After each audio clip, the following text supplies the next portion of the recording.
பேர் சொல்லி தர்மம் பண்றோம். எடுத்து கொடுப்பா. ரொம்ப சந்தோஷம். பிஞ்சு கண்ணனோட புகழ் ஓடுங்க.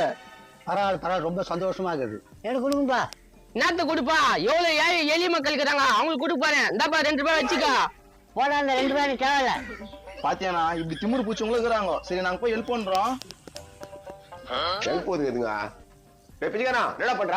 மக்களுக்கு ஹெல்ப் பண்றேன்டா. மக்களுக்கு ஹெல்ப் பண்றியா? கையில வேற காசு வச்சுங்கிறா? இப்பதான் உங்க பையன்கிட்ட 1000 ரூபாய் கொடுத்து அனுப்பிச்சேன் மக்களுக்கு ஹெல்ப் பண்றதுக்கு. ஆஹா, அழகா ஆட்டி போட்டு போயானுங்களா? பிஞ்சுக்காரா சாப்பிட்டு 2 நாள் ஆச்சுடா. ரொம்ப வறுமையில இருக்கிறடா. உன் பையன்கிட்ட கேட்க வேண்டியதானப்பா, உதவி பண்ணுவான். வீசிடுவான், தலையில கழுத்துக்கு போட்டுருவான். அது உடுப்பா, உன்னால முடிஞ்ச ஹெல்ப் பண்ணுப்பா. இந்தாப்பா வச்சுக்கோ. ஆஹா, உன் கருணை உள்ளமே உள்ளோம். நீ நல்லா இருப்ப 12 நாளைக்கு. 12 நாளைக்கு அப்புறம் காசு காலியாயிடும்பா. திருப்பி பணம் கொடுத்தேனா இன்னொரு 12 நாள் சொல்றேன்ப்பா. சரிதான்ப்பா, நான் போயிட்டு வரேன்.